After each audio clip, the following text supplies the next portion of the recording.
should have known something was wrong the second my mother called me sweetheart.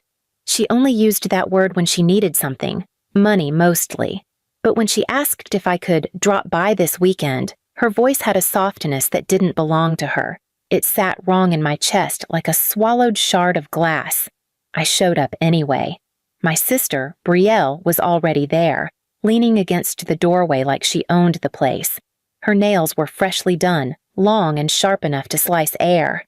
I didn't think much of it, until she stepped aside and said, "Mom wants to talk to you in the dining room." Her smirk told me everything I needed to know. Whatever this was, I wasn't going to like it. Mom sat at the table sipping tea like a queen, wearing earrings she couldn't afford the last time I asked her to pay me back for the loan she forgot to return. Please subscribe to our channel and tell us in comments from where are you watching this video. She didn't even look up. "You owe your family more than you think," she said, tapping her spoon against the mug. "What's that supposed to mean?" I asked. Brielle giggled. "She means you're selfish." I ignored her. "Just tell me why I'm here." Mom finally raised her eyes. "You have savings," she said. "A good amount." My chest tightened. "Yeah, for emergencies. For my future." "Why?" Mom leaned back, her smile cold. "Your sister needs it more. She's planning a life, a marriage, a career. You just work." I laughed because the alternative was screaming. "Absolutely not." Mom didn't flinch. "Then you're of no use to this family." I walked out. I thought that was the end of it. I thought they would sulk, gossip, trash me to relatives. Usual routine. I didn't know they had already crossed a line I never imagined they were capable of. 3 days later, I went to withdraw money for rent. My card declined. I tried again. Declined. My stomach knotted. I walked inside the bank, heart thumping, and told the teller something was wrong. She typed, frowned, typed again, and then looked at me with this strange mix of pity and confusion. I need to check something. Please wait here." She disappeared. 2 other employees whispered behind a frosted glass door, their silhouettes moving fast.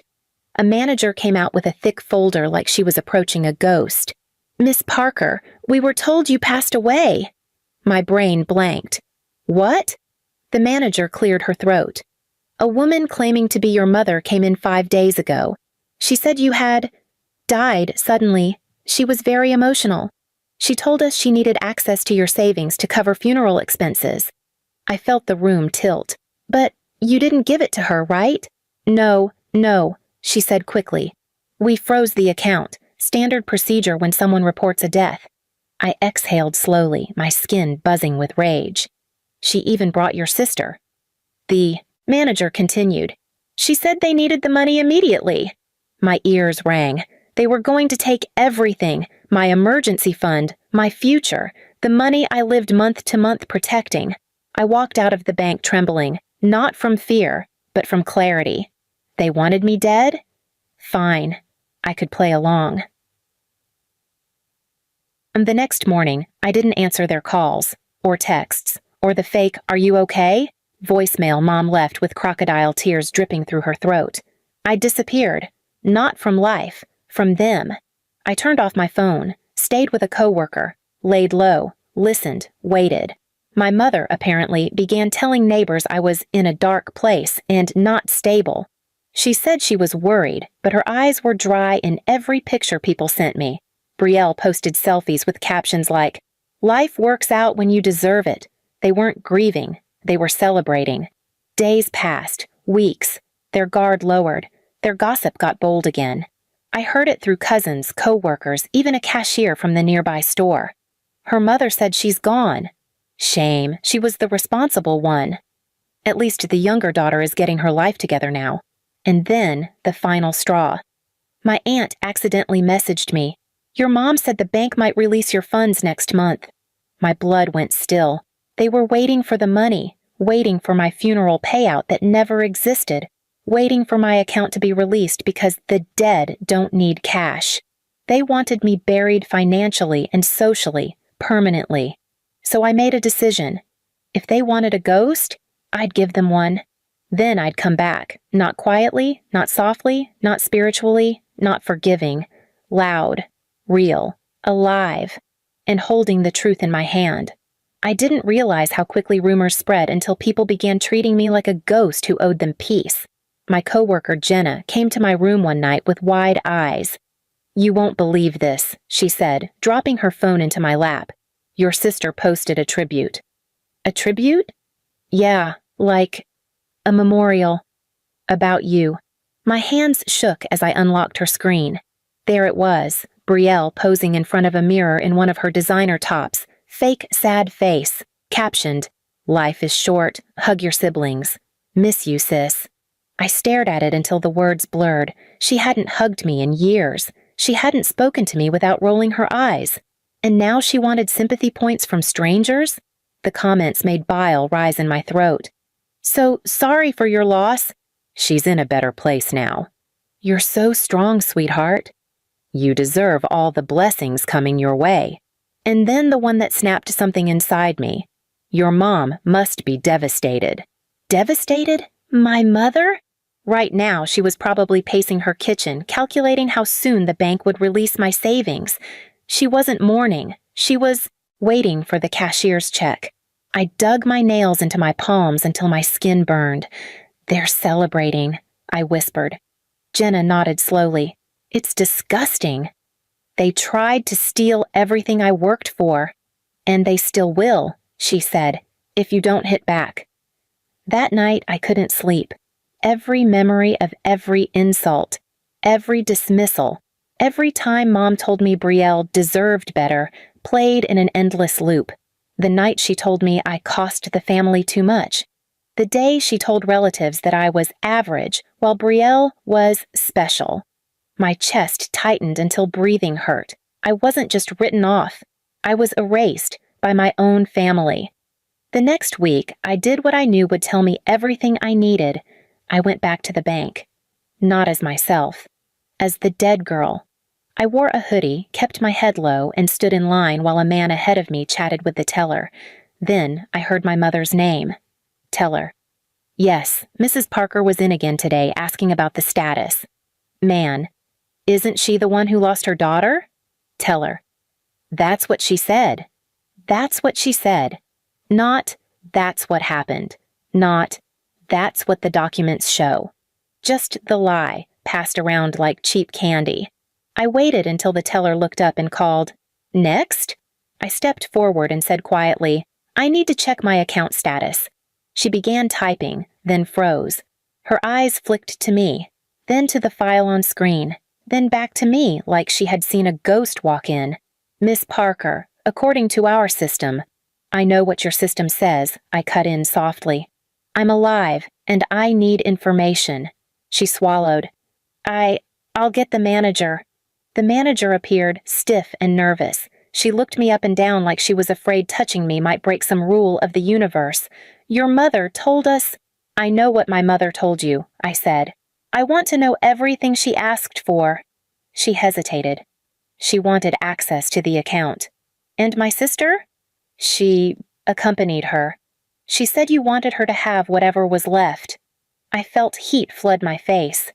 "So my mother brought my sister to vouch for the lie?" "Yes, they said your death was sudden." I laughed. It wasn't a happy sound. It was a sound that made the manager step back slightly. "I see," I said. "Freeze the account permanently. Put an alert on it. No one touches anything except me." "Of course," she said quickly. "We'll revoke any pending requests." "And," I added, "I'll need a printed statement." "A statement?" "Yes, every detail of what my mother and sister tried to do." She blinked. "You want a record?" "You bet I do." She printed it. I folded it. I put it in my jacket pocket. This wasn't for the police. This wasn't for legal battles. This wasn't some courtroom story. This was for them. And this was just the beginning. The 3 nights later, my aunt held a family dinner, one of her mandatory ones where everyone pretended we didn't hate each other, which meant my mother and sister would be there, which meant I would too. I arrived 20 minutes after dinner started. The house was bright with warm lights and laughter that never included me. I walked straight in without knocking. The room went dead silent. Brielle dropped her fork. Mom's face turned white, then gray. Then, a shade I had never seen on her before. My aunt gasped. "Honey, are you— but your mother said—" "Yes," I said, stepping further in. "My mother did say." Mom stood up so fast her chair screeched. "Where have you been?" she hissed. "Do you have any idea—" "You told the bank I was dead." The room froze again. My aunt covered her mouth. "She did what?" Mom laughed weakly. "It was a misunderstanding." I pulled out the papers, the bank's printed statement. I tossed them onto the table. "It wasn't a misunderstanding," I said. "It was a performance. A good one, too. Tears, drama, your grieving mother voice. You even dragged Brielle along as backup." Brielle's face flushed. "You weren't answering your phone. Mom was worried." I stared at her. "Worried you wouldn't get my money, you mean." My aunt grabbed the papers, skimmed them, and her jaw clenched so hard I heard a crack. "You reported her dead? For money?" Mom snapped. "She owes us. She's ungrateful. She hoards her money like a rat." "It's my savings," I said. "For my life. My future." "You don't have a future," Mom spat. "Your sister does." And there it was. The real reason. The real truth. Not grief, not concern. Just favoritism sharpened into cruelty. I looked right at my mother. "You wanted me gone so Brielle could shine?" She didn't blink. "Some children are born to give," she said. "Others are born to take." "And which one am I?" I asked calmly. Mom didn't hesitate. "You? You were born to be replaced." Something in me snapped clean in half, and for the first time in my life, the fear I carried around like a second spine broke too. They wanted a ghost? They got one. They wanted me gone? Now they were going to learn what gone actually felt like. And the revenge that was forming wasn't poetic. It wasn't quiet. It wasn't symbolic. It was real. And it was coming next. Mom's face was twisted, lips tight, eyes darting around the room like she was checking for exits. Brielle's hands shook on her lap, her fake nails tapping the plate as if she could scratch her way out of this moment. I didn't raise my voice. I didn't threaten. I didn't cry. I simply reached into my jacket and placed a small black envelope on the table. "This," I said, "is everything you tried to take. Every signature you forged. Every lie you told the bank. Every date. Every time. Every request you filed pretending I was dead." Mom lunged for it, but my aunt grabbed her wrist mid-air. "Sit down, Linda," my aunt snapped, and the whole table flinched. "You aren't taking anything else from that girl." Mom's jaw clenched. "That's my daughter." "No," my aunt said. "You don't get to choose when she's your daughter." I held up a second envelope. "This one," I said, "is for the bank. Sealed, with my signature. They know exactly what you did. They know you pretended I was dead. Your little stunt might have worked. If I stayed gone." Brielle's voice cracked. What does that mean?" "It means," I said, folding my arms, "your access to anything of mine is permanently blocked. My account is frozen from your names. You can't touch a cent of it. Ever." Mom's face went red, then purple. You ungrateful brat. After everything I've done for you." "Done for me?" I laughed once without humor. "You mean stealing from me? Choosing Brielle every time? Telling people I was dead because you wanted my savings?" My aunt stood up beside me. She wasn't tall, but she felt like a wall. "You're not welcome in this house anymore," she said to my mother. "And neither is Brielle," she added. Brielle gasped. "What? Why me?" "Because you helped her, and because you pretended to mourn a sister you didn't care enough to call." The room went dead silent. Mom sputtered. "You can't kick us out. I just did," my aunt said. "Get up. Go." Mom looked at me like she was waiting for me to stop all this, but I didn't. "You wanted a world without me," I said quietly. "So go live in it." My mother stood slowly, clutching her purse as if it could protect her pride. Brielle followed behind her, shaking, wiping her fake mascara tears. Mom paused at the doorway. "You'll regret this," she hissed. "No," I said. "You will." And then I turned away. Not dramatically, not poetically, just done. For weeks afterward, I heard bits and pieces. Mom tried going back to the bank. They shut her out instantly. She tried arguing with my aunt. My aunt didn't pick up. She tried calling me 20 times in one day.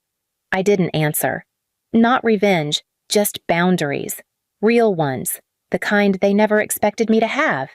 One afternoon, I saw Brielle outside my apartment building hugging herself against the cold. She whispered, "Mom said you'd tell the police." I didn't. Why not? Because, I said, losing access to my life was what you wanted. Losing access to yours is the consequence. She swallowed hard. Are we done as sisters?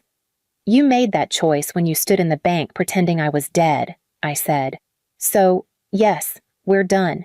She wiped her eyes and walked off slowly, like she didn't know where to go next. I stood there, breathing in the cold air, realizing something heavy and simple.